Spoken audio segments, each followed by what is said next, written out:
은혜 받으실 하나님의 말씀은 요한계시록 1장 11절에서 16절 말씀, 우리 한 목소리로 읽겠습니다. 시작. 이르되 내가 보는 것을 두루마리에 써서 에베소, 서머나, 버가모, 두아디아, 사대, 빌라델비아, 라오디게아 등 7교회에 보내라 하시기로, 몸을 돌이켜 나에게 말한 음성을 알아보려고 돌이킬 때에 7 금 촛대를 보았는데, 촛대 사이에 인자 같은 이가 발에 끌리는 옷을 입고 가슴에 금띠를 띠고, 그의 머리와 털의 희기가 흰 양털 같고 눈 같으며, 그의 눈은 불꽃 같고, 그의 발은 풀무불에 단련한 빛난 주석 같고, 그의 음성은 많은 물소리와 같으며, 그의 오른손에 7별이 있고, 그의 입에서 좌우에 날선검이 나오고, 그 얼굴은 해가 힘있게 비치는 것 같더라. 아멘. 예수 그리스도의 은혜와 평강이 여러분 모두에게 넘쳐나기를 주님의 이름으로 축원합니다. 오늘은 다시 오실 예수님의 모습, 이와 같은 제목으로 저와 여러분이 함께 은혜를 나누도록 하겠습니다. 예수님이 초림하셨을 때에는 말씀이 육신이 되어서 이 땅에 오셨습니다. 그 예수님의 모습은 이사야서에 말씀하기를 굉장히 초라한 모습으로 그렇게 온 것을 볼 수 있어요. 이사야서 53장 2절에 보면, 그는 주 앞에서 자라기를 연한 순 같고 마른 땅에서 나온 뿌리 같아서 고운 모양도 없고 풍채도 없은즉 우리가 보기에 흠모할 만한 것이 없다. 예수님의 모습을 그렇게 말씀하고 있습니다. 그래서 예수님이 초림하셨을 때는 정말 이 땅에 초라한 모습, 또 겸손히 낮아진 모습, 그리고 종의 그런 모습으로 섬기러 오셨고, 그 섬김의 절정으로 십자가를 지시고 돌아가신 그런 모습들을 우리가 볼 수 있었죠. 자, 그런데 다시 오실 예수님은 절대 그런 모습이 아닙니다. 재림하실 예수님은 영광과 권능의 모습으로 이 땅에 다시 오십니다. 할렐루야. 이 땅에 영광의 왕으로 오시는 거예요. 자, 이 요한이 그 다시 오실 예수 그리스도의 그런 말씀을 환상 중에 이제 보게 되는, 그리고 그 예언을 들어서 기록한 것, 그게 이제 요한계시록이거든요. 오늘 말씀을 보면 요한이 주일에 성령에 이끌렸다고 말하고 있습니다. 그리고 성령에 감동되어서 나팔소리 같은 큰 음성이 들리는데 보니까 예수님의 음성이에요. 그 예수님의 모습이 나타난 거예요. 그리고 그 예수님께서, 야 요한아, 내가 지금 말하고 보는 것 기록하거라. 그리고 7교회에 보내거라. 여기 계시록에 나온 7교회는 그 7교회만 그러면 그 말씀을 들어야 돼요? 모든 교회를 말하고 있는 거예요. 그러니까 오늘날 저와 여러분이, 우리 엘사랑교회가 또 모든 교회들이 들어야 될 그런 분명한 말씀.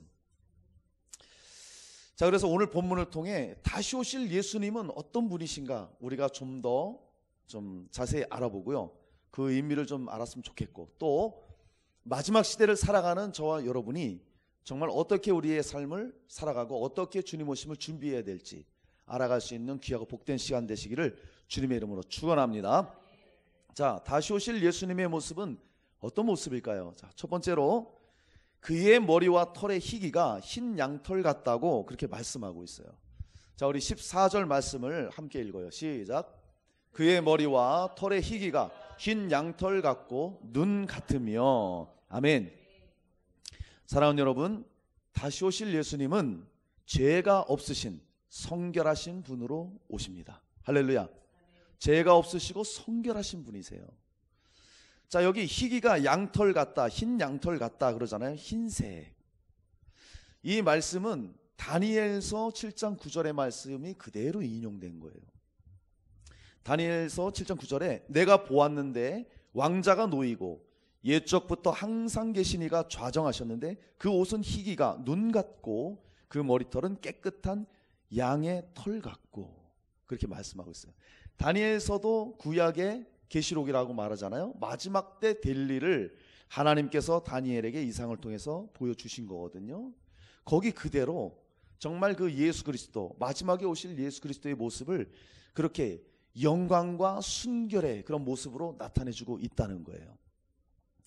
여러분, 예수님은 영광의 왕이시고 정말 깨끗한 순결의 왕, 성결하신 분이십니다. 할렐루야.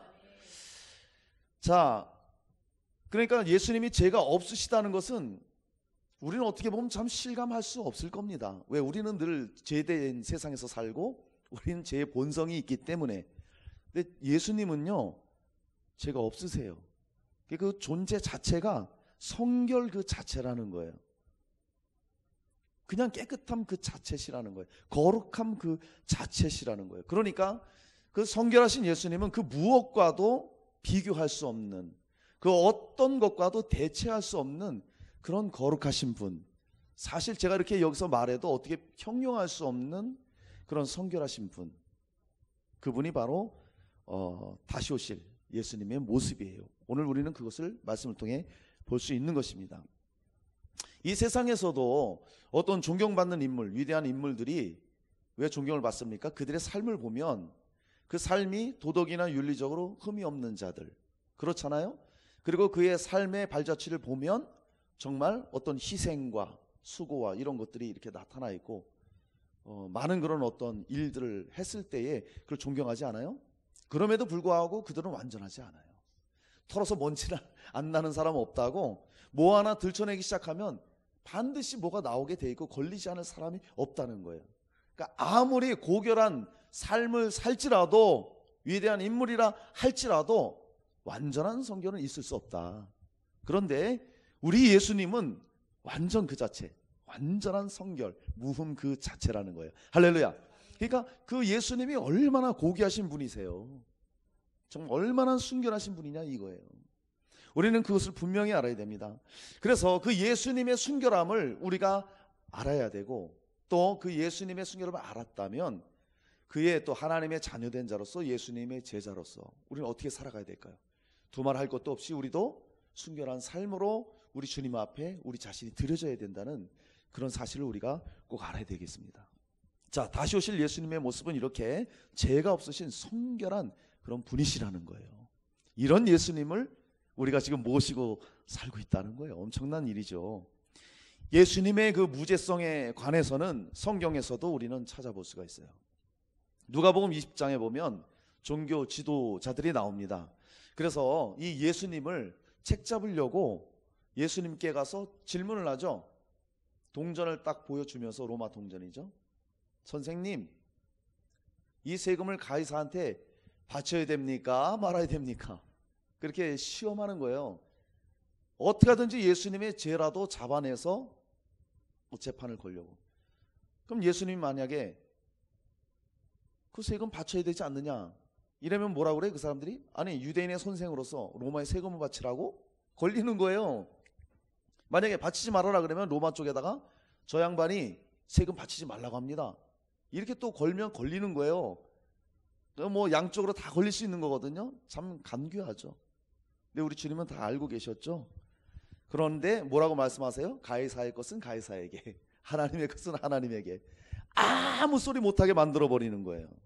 말씀을 보니까 예수님을 뭐라고 말했냐면은, 그들이 백성 앞에서 그의 말을 능히 책잡지 못하고 그의 대답을 놀랍게 여겨 침묵하니라, 이렇게 말씀하고 있어요. 그러니까 계획적으로 예수님을 어떻게든지 죄에 걸어서 넘어뜨리려고 하려고 했지만 예수님은 거기 걸릴 수 없는 분이세요. 왜 그럴까요? 그분은요, 죄 자체가 없으신 분이세요. 그러니까 걸릴 수가 없는 거예요. 죄가 없으시고 성결하신 분이기 때문에 이리 걸고 저리 걸어도 걸릴 수가 없는 겁니다. 그리고 또 빌라도에게 넘겨줬을 때도 빌라도가 신문하죠, 예수님을. 근데 아무리 예수님을 신문해봐도 예수님의 죄를 찾을 수 있었을까요? 아니요, 못 찾았어요. 못 찾았어요. 내가 보니 이 사람에게 죄가 없다. 그러면서 이 빌라도도 처음에는 예수님 어떻게든지 놔주려고 막 그랬던 것을 우리는 보게 됩니다. 뭐예요? 예수님은 아무리 캐내도 죄를 찾을 수 없는 고결하신 분, 순결하신 분이라는 거예요. 그리고 예수님의 십자가에서 그 죽음을 끝까지 지켜봤던 그 백부장도 나중에 뭐라고 고백합니까? 이 사람은 정녕 의인이었다. 그렇게 고백하잖아요. 그 앞에서 그 십자가에서 달려 모든 물과 피를 쏟고 돌아가신 그 앞에서, 원래는 흉악범들이 죽는 거잖아요. 그 틀에, 형틀에. 백부장이 하는 말이 뭐예요? 정녕 저분은 의인이었다고. 죄를 찾을 수 없다는 거예요. 그리고 히브리서 4장 15절에 우리에게 있는 대제사장은 우리의 연약함을 동정하지 못하실 리가 아니요 모든 일에 우리와 똑같이 시험을 받으신 이로되 죄는 없으시니라. 아멘. 예수님이 이 땅에 오셔갖고요, 우리랑 똑같은 삶을 사셨어요. 하나님의 아들이라고 막 높은 데 오르고 막 섬김을 받고 군림하고 막 왕권을 휘두르고 이러지 않으셨다는 거예요. 목수의 아들로 태어나서 평범한 그 목수의 아들로 일을 하고 부모님을 도와주고 그렇게 우리랑 똑같이 밥 먹고 잠자고 할 일 하면서 살으셨다는 거예요. 우리랑 똑같이 살으셨죠. 그런데 다만 다른 것이 있다면 뭐예요? 죄는 없다는 것입니다. 이게 결정적으로 다른 것이죠. 다시 오실 우리 주님은 죄가 없으신 성결하신 분이십니다. 할렐루야. 자, 그리고 죄가 없으신 이 분은, 예수님은 정말 거룩하게 구별된 분이에요. 우리는 성경을 통해서도 그런 걸 찾아볼 수 있는데, 고린도후서 5장 21절에 하나님이 죄를 알지도 못하신 이를 우리를 대신하여 죄로 삼으신 것은 우리로 하여금 그 안에서 하나님의 의가 되게 하려 하심이라. 할렐루야. 원래 죄 없으신 분인데 우리를 대신해서, 다시 말하면 우리의 죄를 위해서 십자가를 지셨다는 거예요. 왜? 우리를 의롭게 해주시기 위해서. 디모데전서 3장 16절에 바울도 고백해요. 그는 육신으로 나타난 바 되시고 성령으로 의롭다 하심을 받으시고 천사들에게 보이시고 만국에서 전파되시고 세상에서 믿음 받으시고 영광 가운데서 올려지셨느니라. 예수님이 이제 레위기를 보면은, 여러분 레위기를 보셨잖아요. 레위기에 보면 무슨 내용이에요? 전부 양 잡고 소 잡고 제물 드리는 거잖아요. 맨 피 흘리는 거잖아요.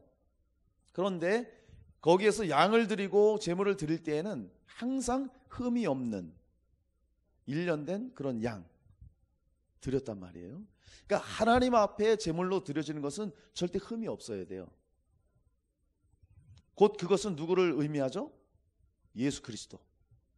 죄가 없으신 예수 그리스도가 제물로 드려져야 될 것, 십자가에 달려 돌아가실 것을 이미 그때 예표하고 있는 것이죠. 흠이 있는 양은 받지를 않았어요, 하나님께서. 무슨 말이냐? 우리의 죄를 속할 수 있는 분은 거룩하고 죄가 없으신 예수님밖에 없다는 거예요. 아멘입니까? 그래서 누가 나는 구원자다, 내가 죄를 사하는 자다, 아무리 그 사람이 기적을 많이 행하고 죽은 사람을 살려내고 수많은 이적을 나타내도 그 사람 따라가면 돼요, 안 돼요? 안 돼요. 거룩하고 흠없이 제물로 드려진 분은 예수님밖에 없습니다. 할렐루야. 예수님밖에 없어요. 비교 불가죠. 그래서 그 레위기의 그 예표처럼 죄 없으신 예수님이 이 땅에 오셔서 우리 죄를 위해서 죽으시고 부활하셨다는 거예요. 그러니까 레위기의 말씀처럼 예수님이 십자가에 달리셨다는 것은 흠없는 제물로 달리셨다는 거예요.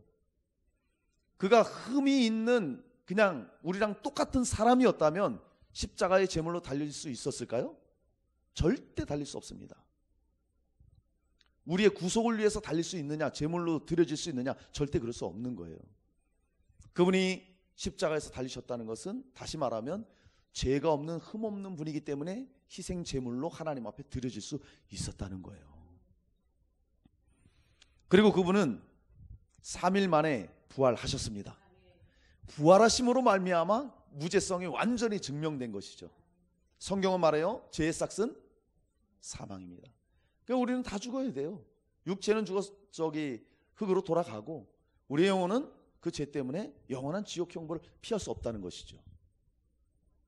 그런데 예수님은 분명히 죽으셨어요. 그것도 3일 동안. 근데 예수님은 다시 살아나셨습니다. 부활하셨다는 거예요. 자, 그러면 그분이 부활하셨다는 것은 예수님이 죄가 있으면 부활해요, 못해요? 절대 못합니다. 그렇죠? 죄가 있다면 그 죄의 삭이 사망인데요, 그 죽음을 어떻게 깨고 일어납니까? 그런데 부활하셨다는 것은 그분은 죄가 없는 하나님이시라는 것이 확실히 증명된 거예요. 그러면 그분이 죽으심은 누구를 위해 죽으심이냐? 저와 여러분을 위해서, 온 인류를 위해서 그 죄를 다 짊어지시고 죽으신 것이지 그분 죄 때문에 죽으신 것이 아니라는 거예요. 이렇게 예수님은 정말 거룩하게 구별되신 분으로 이 땅에 오셔서 희생제물로 드려지셨고, 그로 말미암아 우리가 그 예수님을 믿어서 제사함 받고 우리가 구원받고 하나님의 자녀가 되었다는 것입니다. 할렐루야. 자, 그렇게 예수님이 죄가 없으신 성결하신 분으로 이 땅에 오셔서 사역을 하셨고 우리의 구원을 이루어 놓으셨고 올라가셨습니다. 그리고 우리에게 말씀하셨죠. 너희는 내가 한 것처럼 사랑하고 내가 너에게 명해준 그 사역을 감당하라. 할렐루야.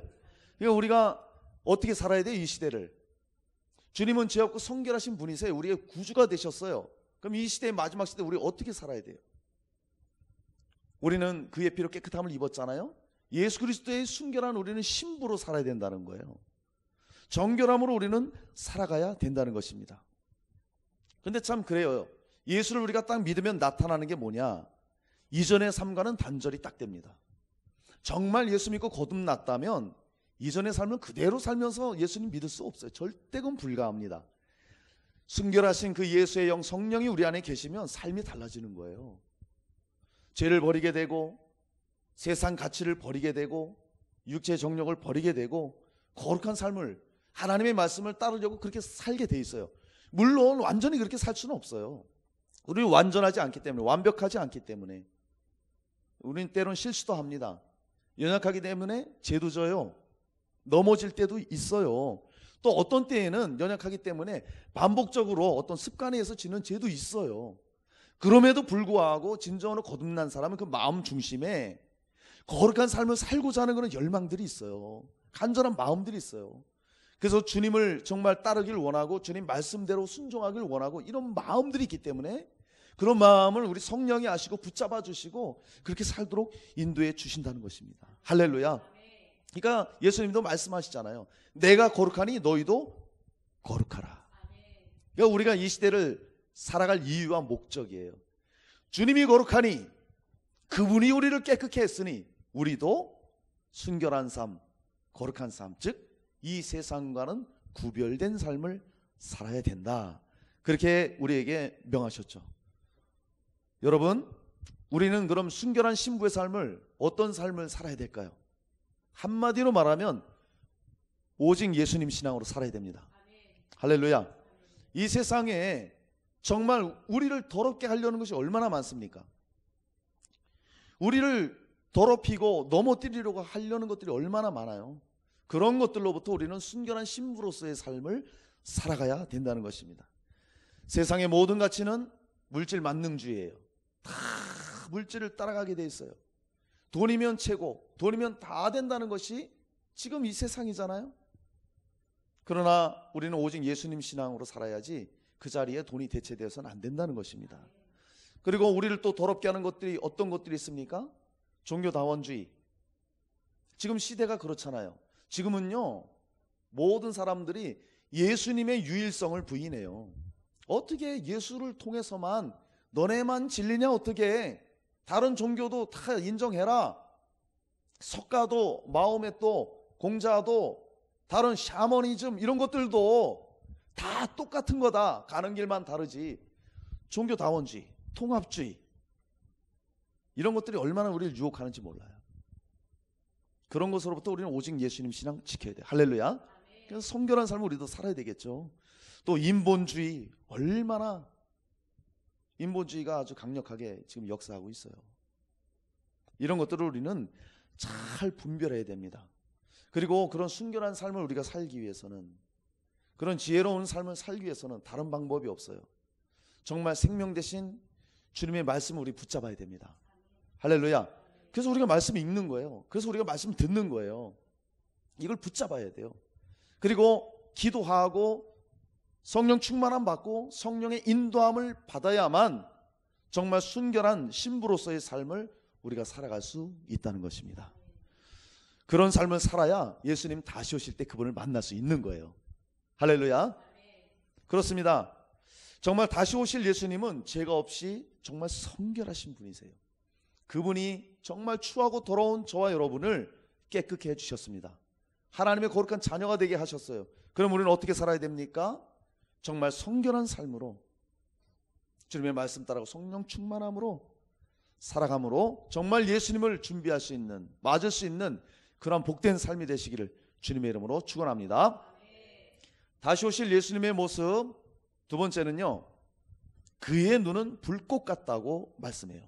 우리 14절 말씀, 자, 한번 같이 읽어요. 시작. 그의 눈은 불꽃 같고. 아멘. 자, 사랑하는 여러분, 다시 오실 예수님은 우리의 모든 것을 아시는 전지하신 분이십니다. 자, 여기 보니까 불꽃 같다고 말하잖아요. 번개가 쳐서 막 불꽃이 팍 튀는 그런 것들을 이제 의미하는데, 어제인가요? 그저께인가요? 밤에 막 번개 치는 걸 봤는데 진짜 겁나더라고요. 마치 그거와 같은 그런 불꽃 같은 눈이라고 말하고 있는 거예요. 이것은 뭐냐? 예수님의 전지성을 말하고 있어요. 그러니까 예수님은 모르는 것이 없다는 거예요. 하나도 모르는 것이 없는 분, 그게 바로 다시 오실 예수님이십니다. 여기도 마찬가지예요. 다니엘서 10장 6절을 보면 또 그의 몸은 황옥 같고 그의 얼굴은 번갯빛 같고 그의 눈은 횃불 같고. 주님은 불꽃 같은 눈으로 모든 것들을 꿰뚫어 보십니다. 모든 것들을 꿰뚫어 보시는 거예요.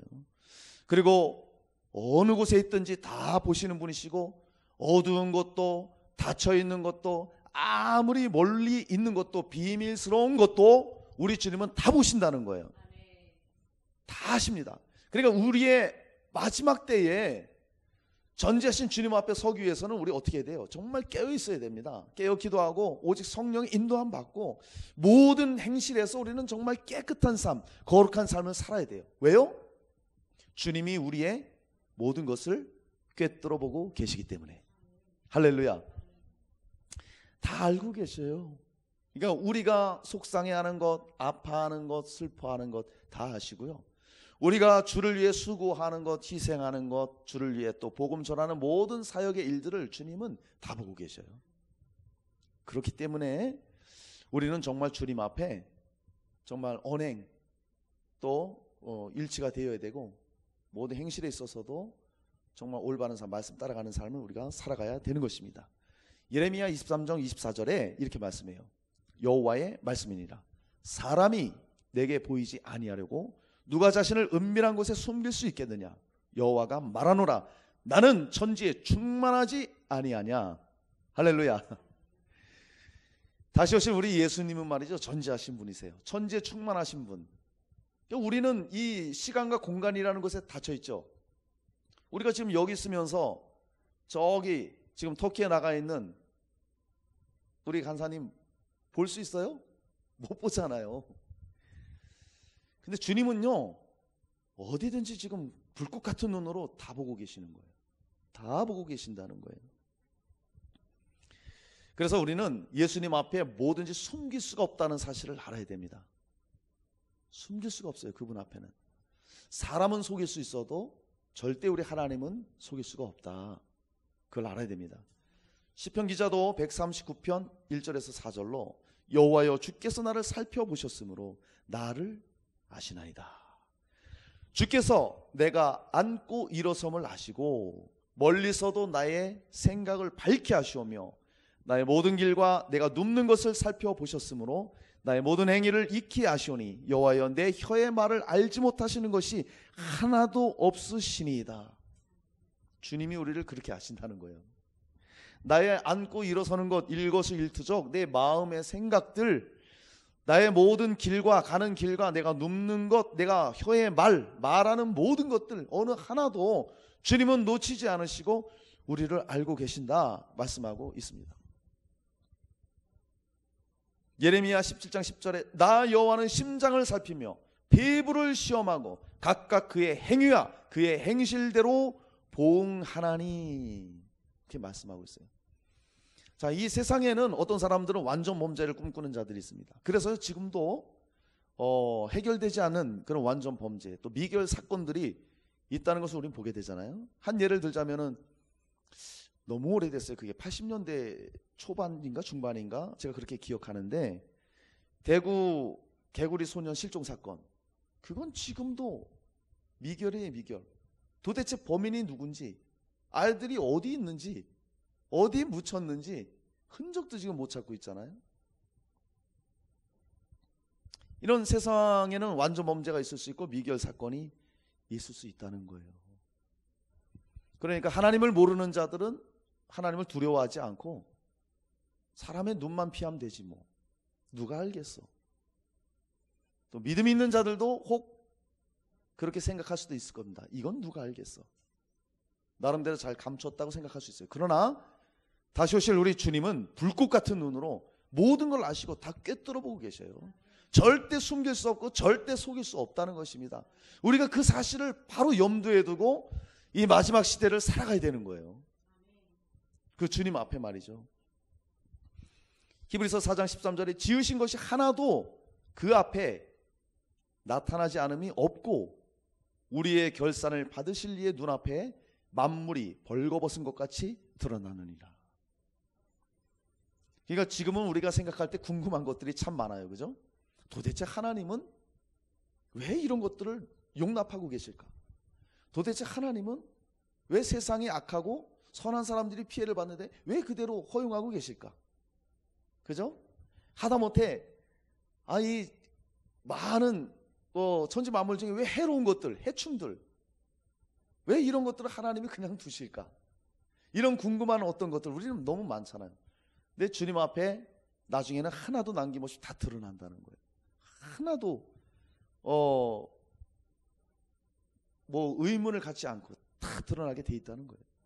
이렇게 다시 오실 우리 주님, 예수님의 모습은 모든 것을 아시는 전지하신 분이라는 거예요. 우리가 그 앞에 지금 살고 있다는 것입니다. 그 앞에. 이 사실을 우리가 꼭 기억하면서 우리의 삶을 살아야 되겠죠. 요한복음 1장 44절로 40절에 보면은 49절에 보면 예수님의 제자 빌립이 예수님을 만나고 나다나엘을 찾아가요. 나다나엘. 그리고 나다나엘에게 찾아가서 여보게 나다나엘, 모세가 율법에 기록한 그분, 선지자들이 기록한 그 사람을 내가 만났어. 그분이 누구냐? 요셉의 아들 나사렛 예수시오. 나다나엘이 뭐라고 그래요? 이보게 친구, 나사렛에서 무슨 선한 것이 나올 수 있어? 무슨 메시아가 그런 총구석에서 나올 수 있어? 그렇게 얘기합니다. 빨리 와봐, 빨리 와봐. 와보라고 빌립이 데리고 가죠. 그 오는 모습을 예수님이 나다나엘을 봅니다.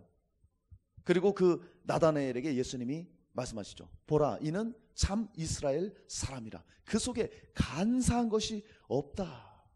그러면서 나다나엘에게 빌립이 너를 부르기 전에 내가 무화과 나무 아래에 있는 것을 내가 보았노라. 그렇게 얘기하는 거예요. 나다나엘이 깜짝 놀라죠.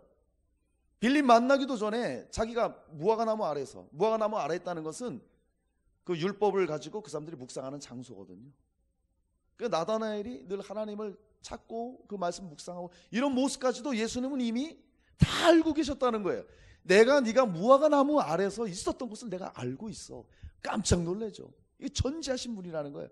그리고 고백하기를 뭐라고 나다나엘이 고백합니까? 진짜 이스라엘의 임금이십니다. 예수님은 왕이십니다. 고백하는 거예요. 이렇게 모든 것을 주님은 다 아시는 것입니다.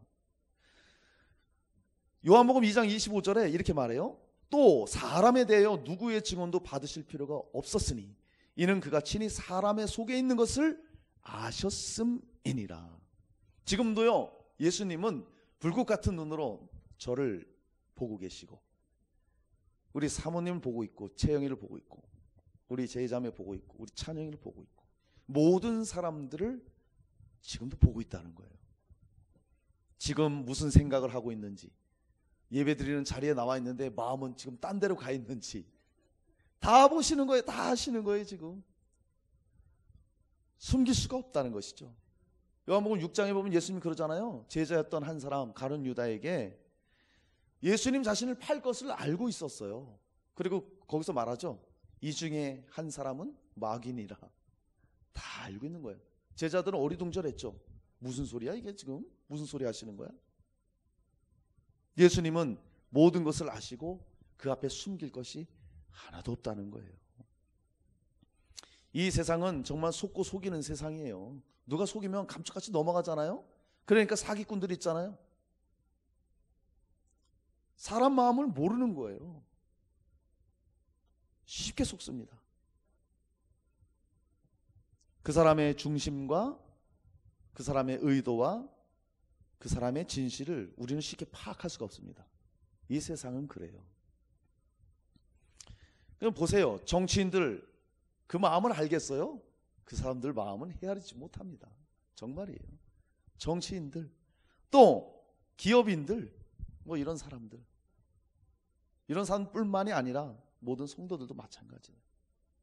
그 중심은 알 수 없어요. 포커페이스, 아주 뭐 겉으로는 드러나지 않지만 그 안에는 어떤 생각을 하고 있는지 우리는 알지 못하죠. 주님은 다 아신다는 거예요.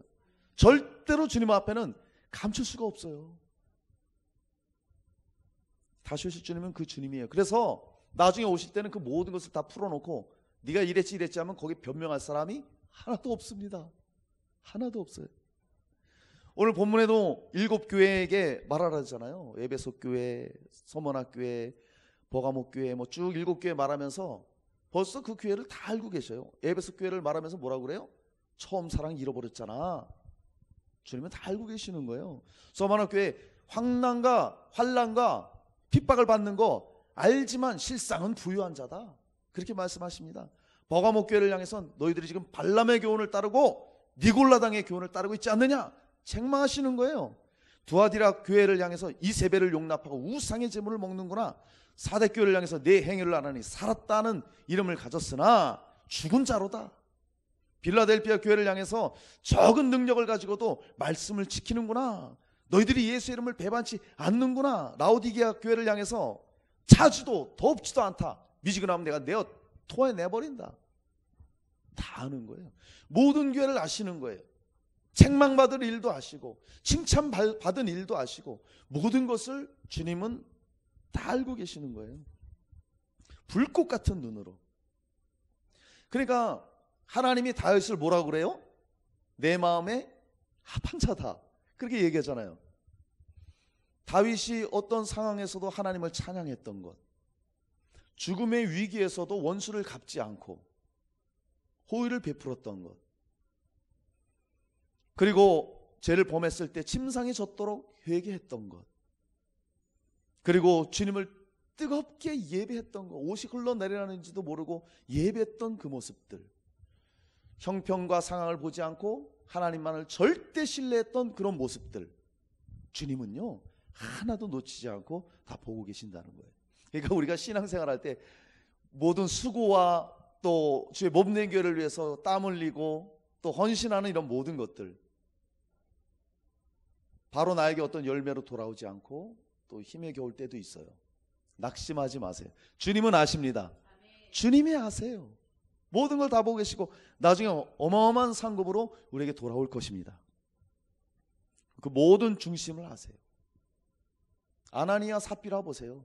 은혜 받고 내가 교회를 위해서 전 재산을 바치겠습니다. 그러더니 나중에 제정신이 돌아와서 내가 지금 무슨 말을 한 거야? 절반은 감춰두고 절반을 드렸어요. 근데 베드로가 딱 보니까 벌써 보이는 거야. 베드로는 성령의 사람이잖아요. 네가 어찌 하나님을 속이려 하느냐? 바친 게 전 재산이냐? 전 재산입니다. 그 자리에서 죽잖아요. 그 뒤에 또 아내가 오죠. 드린 게 전 재산이냐? 맞습니다. 그 자리에서 죽잖아요. 사람은 속여도요 하나님은 성령은 속일 수가 없는 거예요. 아주 불꽃 같은 눈으로 우리를 보고 계신다는 거예요. 그것만 생각하면 정말로 우리가 하나님 앞에 두렵고 떨림으로 서야 되는 거예요. 정말 그렇습니다. 주님은 우리의 모든 것을 아십니다. 우리 옛말에도 10길 물속은 알아도 한 길 사람 속은 모른다 그랬어요. 그게 정말 맞는 말이에요. 근데 주님 앞에서는 전지하시는 분이시기 때문에 절대 우리는 숨길 수도 없고 속일 수도 없습니다. 자, 그러면 이러한 시대, 마지막 시대에 불꽃 같은 눈으로 주님이 우리를 보실 때 우리는 어떤 삶을 살아야 될까요? 어떤 삶을? 코람데오, 불꽃 같은 눈으로 보시는 그 하나님 앞에서, 주 예수 앞에서 항상 이런 마음으로 살아야 돼요. 하나님 앞에 내가 서 있다. 지금 전지하신 예수님께서 나를 보고 계신다. 할렐루야. 그 인식을 가지고 그걸 인지하고 살아가야 된다는 거예요. 그래야 이 세상을 이길 수가 있어요. 그래야 믿음을 지킬 수가 있어요. 요셉을 보세요. 요셉. 보디발 아내의 유혹을 받습니다. 얼마나 유혹합니까? 아무도 없는 곳에서 나와 동침하자, 나와 사랑을 나누자고. 요셉이 이겼어요. 어떻게 이겼습니까? 요셉이 고백하잖아요. 내가 하나님 앞에 죄를 범할 수 없다. 아무도 없잖아요.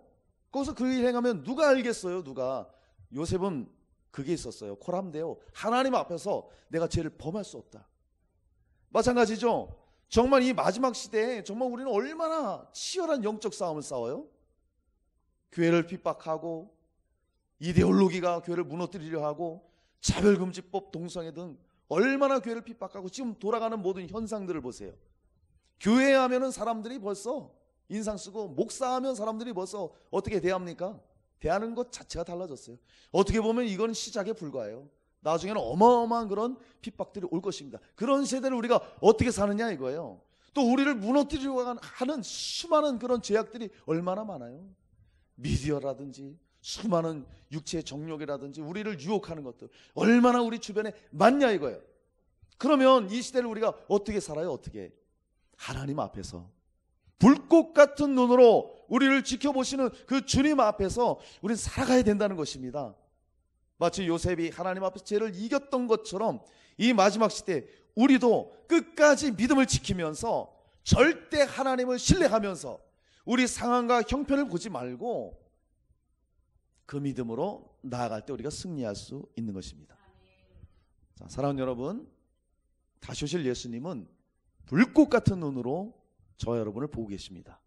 모든 것을 아시는 예수님 앞에 기쁨의 삶으로 드려지시기를 주님의 이름으로 축원합니다. 다시 오실 예수님의 모습 우리가 지금 살펴봅니다. 그분은 성결하신 분이시고 모든 것을 아시는 전지하신 분이십니다. 그리고 마지막 세 번째, 그의 발은 풀무불에 단련한 빛난 주석 같다고 말씀하고 있어요. 자, 우리 15절 말씀 함께 읽습니다. 시작. 그의 발은 풀무불에 단련한 빛난 주석 같고. 아멘. 사랑하는 우리 엘사랑 성도님들, 다시 오실 예수님은 심판의 주로 오십니다. 여기 보니까 풀무불에 단련한 빛난 주석. 이 풀무불은 용광로예요. 용광로. 그러니까 그 담금질 많이 하잖아요. 우리가 그 옛날에 대장간에서 낫이나 홈이나 뭐 괭이나 만들 때 얼마나 많이 그 불 속에 많이 단련하느냐에 따라서 그 강도가 결정이 되거든요. 그러니까 여기 풀무불에 단련된 빛난 주석, 주님의 발이 그렇다 이거예요. 강력한 발, 강함. 이것은 뭐냐? 재림 때에는, 다시 오실 때는 영광과 권능으로 심판하러 오신다는 거예요. 예수님 초림하셨을 때는 그 발이 초라했어요. 그리고 그 발은 십자가에 못 박혔어요. 다시 오실 예수님은요, 영광의 왕, 권능의 왕, 그리고 심판의 왕으로 오십니다. 우리가 분명히 알아야 될 것은 뭐냐? 예수님이 다시 오실 때에는 사역의 주로 오시지 않아요. 이걸 잘 알아야 돼요. 이걸 모르면 이단한테, 사이비한테 넘어가는 거예요. 예수님의 사역은 맞춰 놓으셨어요. 예수님의 사역은 십자가에서 이뤄 놓으셨어요. 구속 사역을 이뤄 놨고, 누구든지 예수 믿으면 죄사함 받고 구원받고 하나님 자녀 되는 거예요. 그리고 그 자녀된 자들은, 예수님의 자들은 사역을 하는 겁니다. 하나님의 자녀로서 하나님과 친밀한 관계를 갖고 주님 사랑하며 예수 그리스도를 닮아가고, 사역에 있어서는 주님이 이 땅에서 하셨던 일들을 우리에게 맡겼잖아요. 몸된 교회를 통해서 영혼 구원하는 사역을, 전도와 선교의 사역을 우리는 해 나가는 것입니다. 그런데 예수님이 다시 오실 때는 사역으로 오시는 게 아니에요. 만약에 어디서 예수가 오셨다, 그리고 그가 오셔서 죽은 자를 살려낸다, 병든 자를 고친다, 막 이런 엄청난 이적을 막 행해요. 그럼 거기 따라가야 돼요? 따라가지 말아야 돼요? 거기 따라가지 말아야 돼요. 마지막 오시는 주님은요, 사역의 주가 아니세요. 사역은 이뤄놓으셨어요. 심판하러 오십니다. 심판하러. 이걸 우린 분명히 알아야 돼요. 이걸 모르니까 사람들이 표적 보고 따라가는 거예요. 내가 예수다, 내가 하나님이다 해도 거기 따라갔잖아요. 신천지 이만희가 어떻게 하나님이 되냐고요. 박태선이가 어떻게 하나님이 되냐고요. 그 사람이 막 하늘에서 불을 내리고 수많은 이적을 행해도 어떻게 하나님이 되냐고요. 말도 안 되는 것이죠. 우리 주님 다시 오실 때 재림 주님은 심판의 주로 오십니다. 이걸 우린 분명히 알아야 돼요. 그리고 그분이 오셨을 때는 우리를 핍박했던, 몸된 교회를 핍박했던 모든 불의한 일들, 지금 교회가 억울한 일들을 얼마나 많이 당해요? 그죠? 나도 뉴스 보고 그러면 속이 부글부글 타요. 진짜 막 의분이 일어나는 거예요. 그럼에도 꾹꾹 누르고 주님이 모든 걸 아시지. 주님의 심판 때에 저들이 저런 속이는 모든 행동들 어떻게 감당해낼까? 감당이 안 되죠. 그거는 주님이 이 땅에 오실 때 그 심판은요, 용서를 피할 수 없어요. 그게 무서운 겁니다. 노아 홍수 심판 때도, 소돔과 고모라 심판 때도 분명히 경고하시죠. 경고했는데도 그 경고를 무시했던 사람은 어떻게 돼요? 가차없이 심판해버립니다. 긍휼이 없다는 거예요. 긍휼이. 마지막 때도 마찬가지예요. 정말 주님 다시 오실 때에는 요만큼의 은혜도 찾아볼 수 없는 거예요. 예수님 믿지 않는 자들은 요만큼의 은혜도 찾을 수가 없어요. 아무리 거기서 빌고 그래도 소용없다는 거예요. 소용없다는 거예요. 정말 예수님 다시 오실 때는 뭐 끔찍한 심판이죠. 끔찍한 심판. 그래서 예수 믿는 자는, 의인들은 예수님 다시 올 때 우린 기쁨입니다. 할렐루야, 할렐루야. 우린 마라나타예요. 마라나타. 주 예수 어서 오시옵소서. 그런데 그렇게 복음을 거부하고 말씀을 거부하고 교회를 핍박하고 교회를 교회를 무너뜨리려고 했던 이런 모든 불순 세력들, 이런 세력들은 정말 주님 오실 때는 변명할 게 없어요. 이거는 뭐 정말 헤어나올 수 없는 그 심판에 직면하게 될 것입니다. 무서운 일입니다. 무서운 일. 무서운 일이에요. 다시 오실 우리 주님은, 예수님은 심판의 주로 오십니다. 이걸 우리는 분명히 알고 있어야 돼요. 그러니까 예수님이 이 땅에 오셔서도 마태복음 24장 25장 보면 다 뭐예요? 종말에 관한 거예요. 심판에 관한 것을 예수님이 벌써 다 얘기해 주셨잖아요. 비유로. 열처녀 비유를 통해서 말하잖아요. 기름 준비해라. 기름 준비하지 못하면은 혼인잔치에 못 들어간다. 심판받는다는 것입니다. 그날에 내가 너희를 알지 못한다고 그렇게 얘기한다고 예수님 경고하잖아요. 달란트 비유를 통해서 너희들이 정말 예수 믿는 자로서, 성도로서, 직분자로서의 사명을 감당해야 된다. 충성한 자에게는 내 주인의 즐거움에 참여해라. 참여해라. 그렇게 칭찬해 주시고, 악하고 게으른 종에게는 뭐라고 말합니까? 바깥 어두운 데로 쫓아내라. 거기서 이를 갈미 있으리라. 이렇게 또 경고하고 있잖아요. 다 미리 그 심판에 대해서 말하고 있습니다. 양과 염소의 비유는 뭐예요? 이건 최후 심판을 비유로 얘기해 준 거잖아요. 최후 심판. 오른편에 있는 자들에게는 내 아버지께 복받을 자들이여, 창세로부터 너희를 위하여 예비된 그 나라를 상속하라. 형제들에게 먹을 것 없을 때 먹을 것 주었고, 입을 것 없을 때 입혀 주었고, 병들고 감옥에 있을 때 찾아와서 보살펴 준 거, 우리가 언제 그랬습니까? 여기 작은 자들에게 한 게 나에게 한 것이다. 왼편에 있는 자들에게 뭐라고 말합니까? 예수님 말하잖아요. 저주를 받은 자들아, 나를 떠나 마귀와 그 사자들을 예비한 영영한 지옥에 들어가 버리라. 내가 줄일 때 너희는 먹을 것 주지 않았고, 내가 벗었을 때 입을 것 주지 않았고, 병들고 감옥에 있을 때 찾아오지도 않았잖아요. 우리가 언제 그랬습니까? 여기 작은 자 중에 있는 자들에게 하지 않은 게 나한테 그런 것이다. 분명히 경고하잖아요. 아무 말 못하는 것입니다. 최후 심판. 그러면서 말씀하시죠. 그들은, 의인들은 영벌에, 의인들은 영생에. 아유, 제가 큰일 날 뻔했네. 의인들은 영생에, 죄인들은 영벌에 들어간다고 최후 심판에 대해서 말씀합니다. 그러니까 마지막 때는요, 이런 비유를 통해서 우리가 알 수 있어요. 정말 개인 신앙도 우리는 지켜야 됩니다. 할렐루야. 개인적인 신앙, 내가 주님과의 개인적인 그 관계에 있어서도 정말 주님 사랑하고 주님만을 최고로 위하고 주님만을 따라가는 이런 개인적인 신앙, 또 직분 신앙도 우리가 분명하게 가져야 돼요. 거기 달란트 비유를 통해서 우린 직분자로서의 사명 감당해야 됩니다. 할렐루야. 몸된 교회를 수고하고 복음을 위해서, 선교를 위해서 우리가 애쓰고 다 주님이 보시고 아시고 나중에 심판하신다는 거예요. 그리고 양과 염소의 비유를 통해서도 하나님과 관계, 또 주의 종과의 관계에 있어서도 서로의 관계에 있어서도 분명한 그런 것들을 우리가 신앙생활을 해 나가야 된다는 거예요. 이런 것이 없을 때에는 지옥의 심판을 피할 수가 없다고 우리는 오늘 분명하게 알아야 됩니다. 여러분, 다시 오실 예수님의 모습은요, 심판주로 오신다는 거예요. 심판주로. 마태복음 3장 12절, 손에 키를 들고 자기의 타작마당을 정하게 하사 알곡은 모아 곡간에 들이고 쭉정이는 꺼지지 않는 불에 태우시리라. 알곡은 예수 믿고 주님 닮아가고 주님 사랑하고 주의 몸된 교회를 위해 땀 흘리고 기도하고 희생하고 헌신하고 주와 복음을 위해서 산 자들, 알곡은 모은다 이거예요. 쭉정이는요, 교회를 흔들고 자기 주장하고 교회를 분열시키고 핍박하고 이런 사람들은 어떻게 돼요? 불살라버린다고. 영원한 지옥 형벌을 피할 수가 없는 거예요. 두렵지 않습니까 정말? 고린도후서 5장 10절에도 선악간에 그 몸으로 행한 것을 따라 받으며 이렇게 말합니다. 우리가 선악간에 행하는 모든 것들 누가 알아주던 알아주지 않던 주님은 아신다 이거예요. 그대로 주님이 심판을 하신다고 말씀을 하고 있어요. 계시록 20장 12절로 15절 말씀 들어보세요.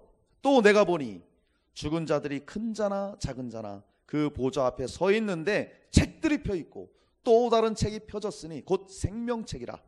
죽은 자들이 자기 행위를 따라 책들에 기록된 대로 심판을 받으니 바다가 그 가운데서 죽은 자들을 내주고 또 사망과 음부도 그 가운데서 죽은 자들을 내주매 각 사람이 자기의 행위대로 심판을 받고 사망과 음부도 불못에 던져지니 이것은 둘째 사망 곧 불못이라.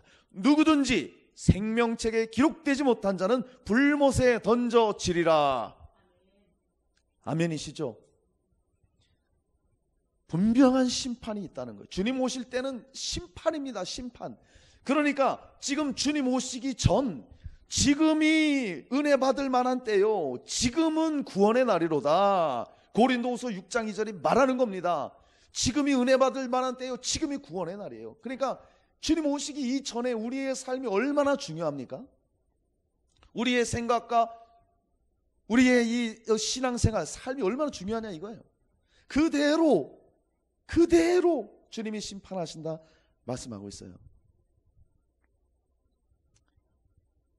우리는 그래도 예수 그리스도 안에 있기 때문에 주님 오심을 우린 고대하고 기대를 가지고 있지만, 그렇지 못한 죄인들은 이 심판을 절대로 피하지 못할 것입니다.